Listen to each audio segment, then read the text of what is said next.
Um clima tenso, pesado e assustador. Uma história intrigante, porém interpretativa. Esses são alguns dos elementos presentes nos filmes de hoje que os elevaram à categoria de esquisitões aqui do canal.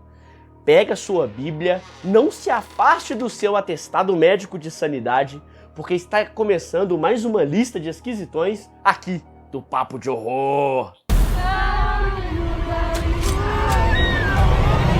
Salve, salve, galera! E a primeira série que a gente vai conversar aqui hoje... Que série? De onde você tirou aquela série? É muita série, cara. Nossa, série você é doente, cara. Nossa senhora, o cara não consegue fazer um salve-salve até agora. Vamos lá. Série. Isso é de erro.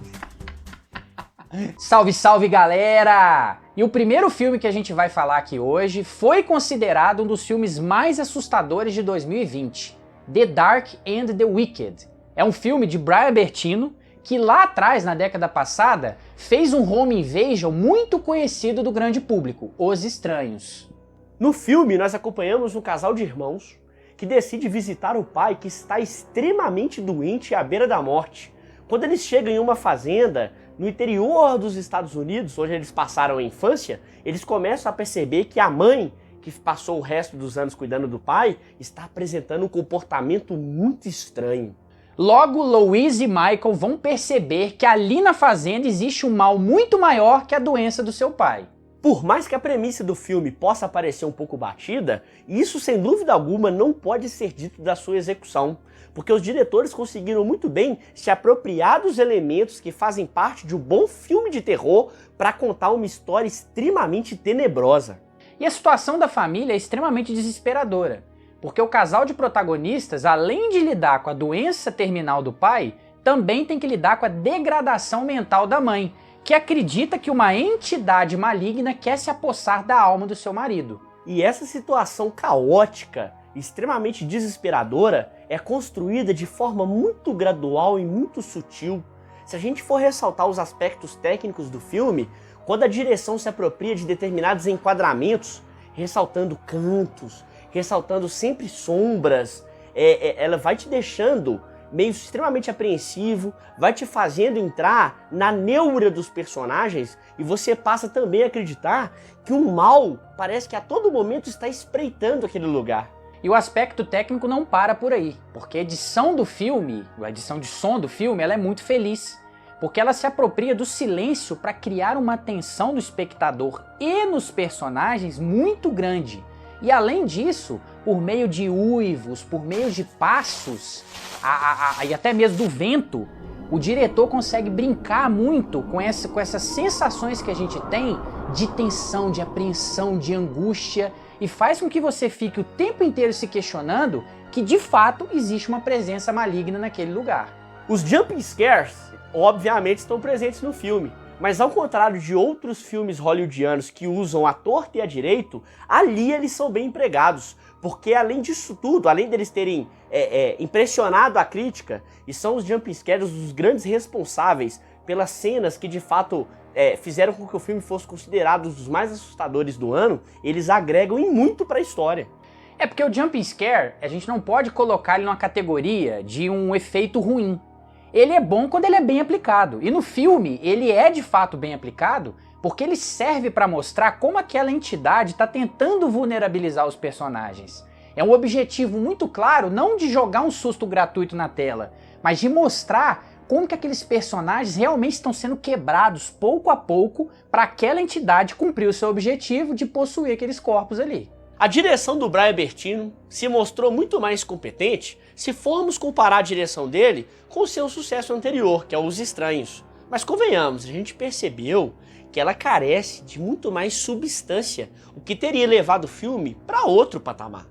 E bons filmes de terror precisam de bons protagonistas, e infelizmente The Dark and the Wicked falha feio nisso aí, porque os dois protagonistas, eles não são bem explorados. O primeiro ato do filme até falha muito feio nisso, porque fica muito superficial essa apresentação dos personagens. E não é adicionado a esses personagens camadas.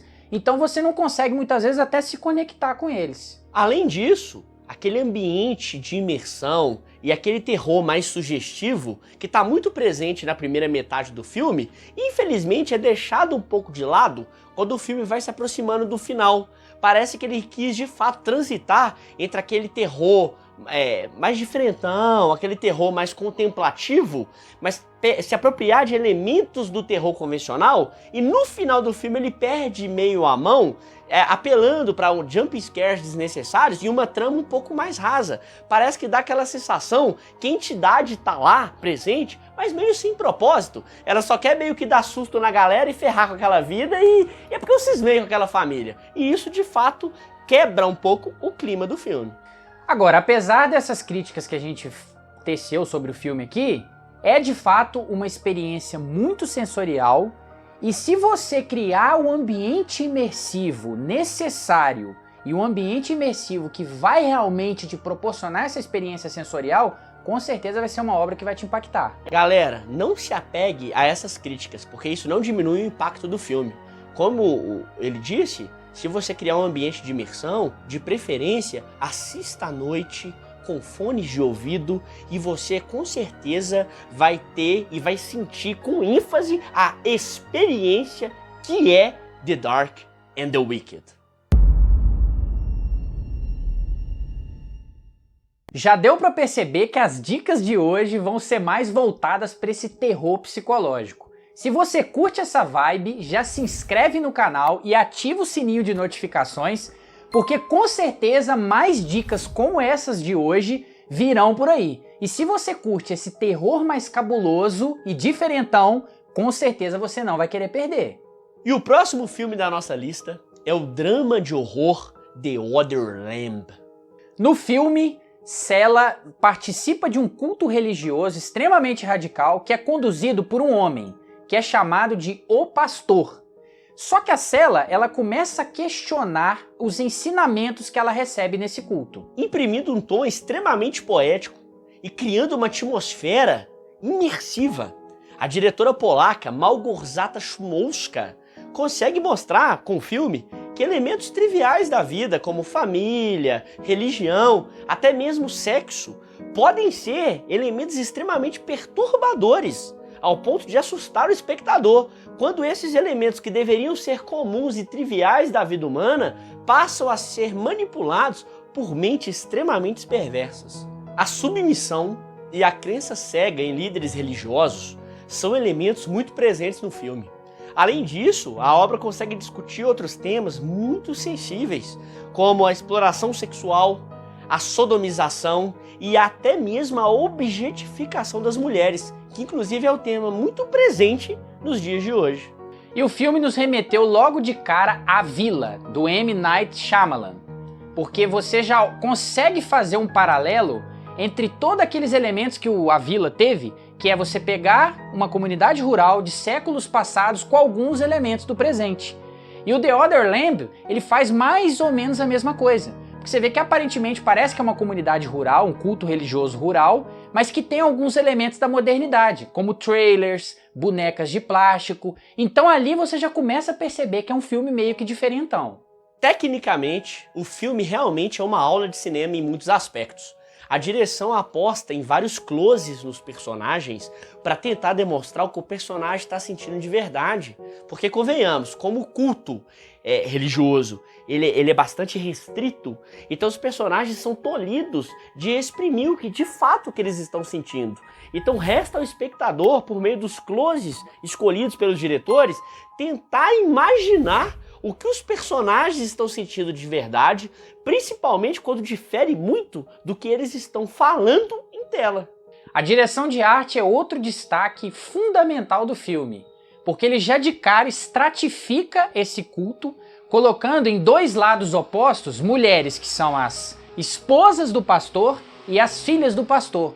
E ele já deixa muito claro para você quem são as esposas e quem são as filhas, porque através de cores mais azuladas, essas são as filhas, porque elas ainda não estão preparadas para receber a bênção do pastor.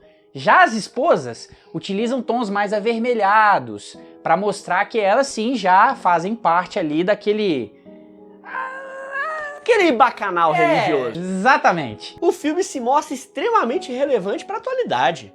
Ele me remeteu em muito a seitas reais, como o caso de Jonestown, que é conhecido aí como um dos maiores casos de suicídio coletivo, né, criados por uma seita religiosa. Então, além do filme fazer essas referências a seitas e a cultos religiosos que a humanidade já conheceu, ele associa muito a passividade do ser humano àquela situação mesmo de pertencer a um rebanho. Inclusive esse é o nome do culto religioso tratado no The Other Lamb, rebanho. E já de cara fica muito claro que a posição dessas mulheres é de fato de ovelha, de passiva, e que esse pastor vai ser essa figura daquele que vai realmente manipular, vai persuadir, e essas mulheres vão ficar nessa posição infelizmente passiva. E o filme acerta mais uma vez quando ele, ao longo da sua narrativa, ele começa a trabalhar com o elemento do fogo. Porque ele começa, através dos enquadramentos, colocar o fogo abaixo da cabeça dos personagens, diversos personagens, para meio que simbolizar que aquele culto ali é mais ou menos como se fosse uma espécie de perda da sua identidade. Então é como se o fogo estivesse consumindo toda aquela identidade pessoal, individual das pessoas e transformando aquilo ali meio que numa identidade de rebanho. Por mais que a crítica proposta pelo filme é muito pertinente, principalmente porque a gente sabe o poder que a religião tem, não só no mundo ocidental, mas principalmente no Brasil, a sua narrativa, ela não conseguiu inovar muito. Porque infelizmente o filme, nesse aspecto, se assemelha a muitos outros filmes parecidos, que tratam sobre seitas, né? Sobre culturas diferentes, eu lembro até do Homem de Palha. Então o filme se mostra pertinente e tecnicamente ele é muito bonito, mas no tom, na questão narrativa, ele não inova tanto assim. Se você gostou das dicas de hoje, já clica aí na playlist dos filmes esquisitões que tá aí na tela final, porque com certeza você vai se deparar com outros petardos nada convencionais. E aquele negócio, a gente não tá querendo ser aqui igual o pastor e induzir vocês a nada, mas vocês sabem que vale a pena lembrar do lema desse canal: consuma cultura e viva o cinema. Porque terror também é arte. Até a próxima, galera! Logo, o Chevetinho 76 ronca bonito demais. O Fritz. Que Fritz? Ronca.